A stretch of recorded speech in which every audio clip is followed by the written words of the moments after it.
Hermanos de Misión Aguascalientes, reciban nuevamente un cordial saludo cada uno de ustedes donde se encuentren y asimismo a sus familias. Esperamos que estén todos bien, que se encuentren bien de salud y que podamos pronto reunirnos en congregación.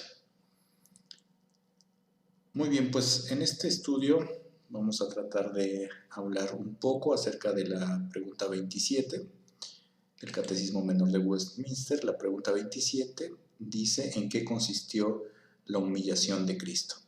Y para poner un poco en contexto esta pregunta, recordemos que las tres anteriores hablamos del triple oficio de Cristo, que tiene que ver con profeta, rey y sacerdote.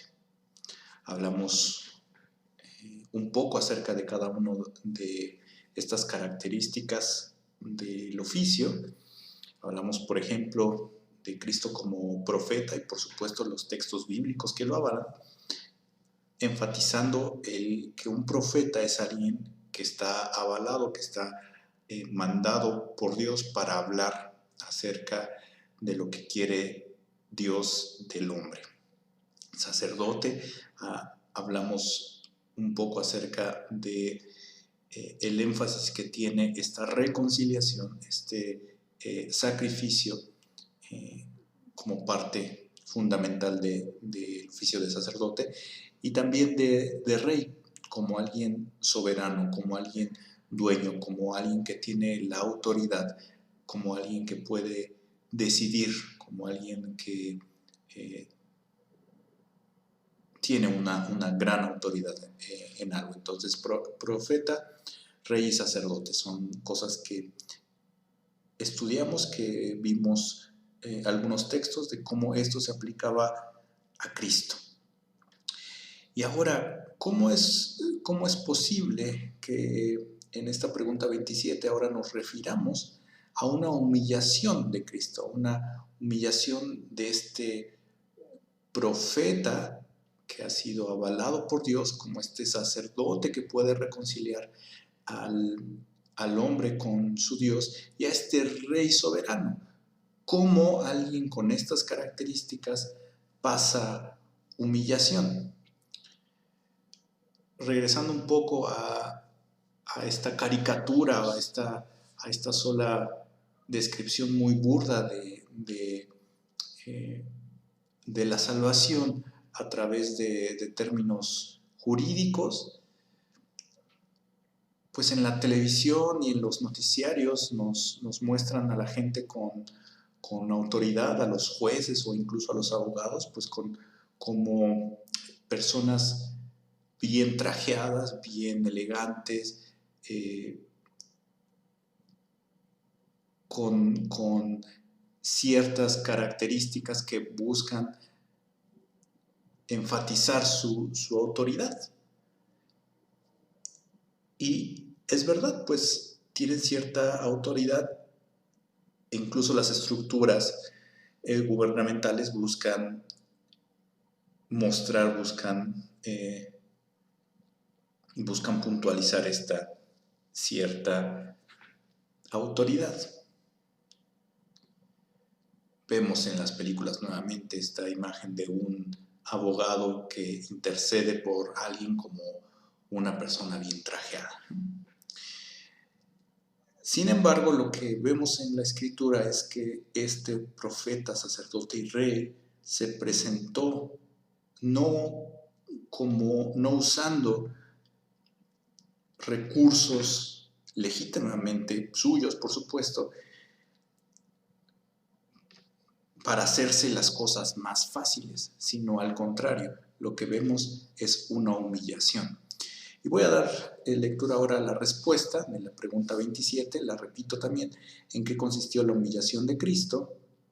Y dice la respuesta del Catecismo: la humillación de Cristo consistió en haber nacido, y esto en una baja condición, sujeto a la ley, sufriendo las miserias de esta vida, la ira de Dios y la muerte maldita de la cruz, en haber sido sepultado y en haber permanecido bajo el dominio de la muerte por algún tiempo. Esta respuesta, hermanos, es amplia y podríamos tomar mucho tiempo para estudiarla. Me parece también muy adecuado cómo presenta esta respuesta.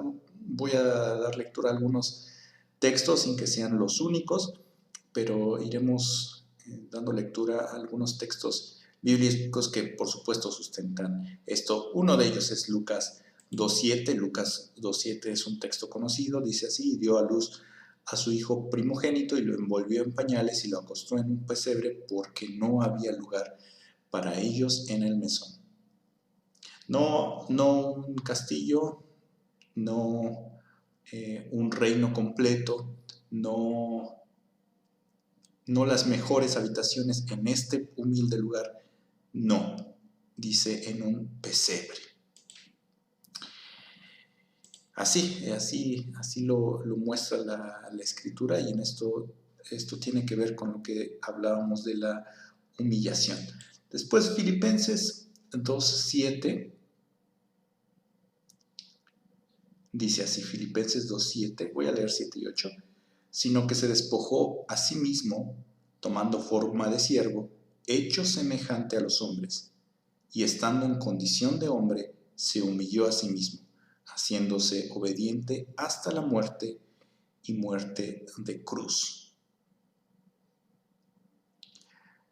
Otra vez, entonces, vemos cómo, a pesar de que la Biblia menciona, ya lo hemos estudiado, cómo Cristo se presenta al mundo como rey, no toma las legítimas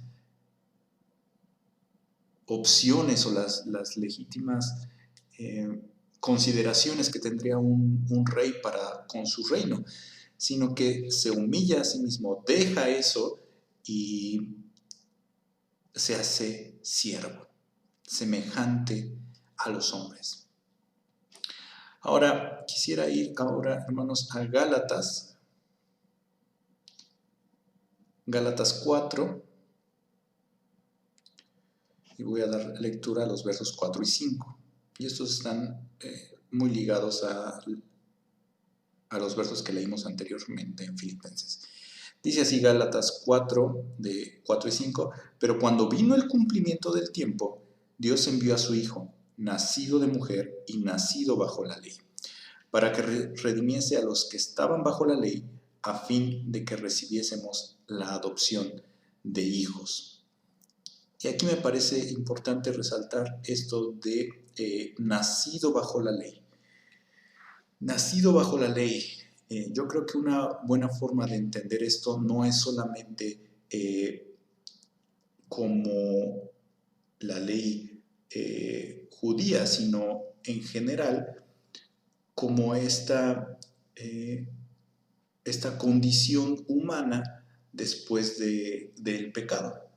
Es decir, entendemos nuevamente desde el Génesis y con una visión bíblica reformada que el pecado es un evento cósmico que cambia muchas cosas, que distorsiona mucho de la creación, no solo para la humanidad, sino para la creación en general. Tanto así que la muerte, esta separación que también desemboca en una muerte física, como en una descomposición corporal, solo la vemos manifestada hasta después del pecado. Y así podríamos ver que esta condición humana después del pecado pues tiene que ver con tristeza, con amargura, con enfermedad, etc. A esto nos referimos, a esto se refiere de una forma más general cuando leemos nacido bajo la ley. Pero así debía de ser. Justo el verso 5 dice por qué era así: para que redimiese a los que estaban bajo la ley, a fin de que recibiésemos la adopción de hijos. Y vamos a seguir, hermanos, porque si no me voy a me voy a tardar muchísimo. Isaías 53:3 dice: despreciado y desechado entre los hombres, varón de dolores, experimentado en quebranto, y como que escondimos de él el rostro, fue menospreciado y no lo estimamos. Nuevamente, a pesar de que la Biblia menciona a Cristo como sacerdote, rey y profeta, la humanidad, nosotros, menospreciamos a este Cristo enviado. Fue menospreciado y no lo estimamos. Y ahora quisiera ir también a Mateo 27:46. Mateo 27:46 dice así: cerca de la hora novena, Jesús clamó a gran voz diciendo: Elí, Elí, lama sabactani. Esto es: Dios mío, ¿por qué me has desamparado? Nuevamente voy a seguir referenciándome a las 3 preguntas anteriores. ¿Cómo es posible que alguien que la misma Biblia muestra como alguien autorizado para hablar de lo que Dios manda al hombre, la persona autorizada, capaz de vincular 2 cosas que estaban separadas en enemistad, como aquella persona que se muestra como autoridad, juez, como rey soberano, es desamparado? Pero así lo dice la Escritura, no podemos borrar esto. ¿Por qué me has desamparado? Y pues tiene que ver con lo que estamos diciendo, es parte de la humillación a la que se somete Cristo, y como lo veíamos en los textos en el texto de Gálatas, es para que pudiéramos nosotros ser adoptados en esa línea, para que Cristo fuera efectivamente un representante de esta humanidad caída. Si no fuera así, entonces Él no sería el segundo Adán.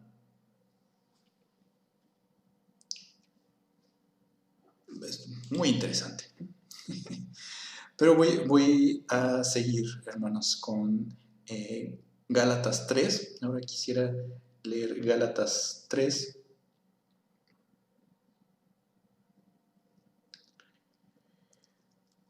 Y 14, voy a dar lectura. Dice: Cristo nos redimió de la maldición de la ley, hecho por nosotros maldición, porque está escrito: maldito todo el que es colgado en un madero, para que en Cristo Jesús la bendición de Abraham alcanzase a los gentiles, a nosotros, a fin de que por la fe recibiésemos la promesa del Espíritu.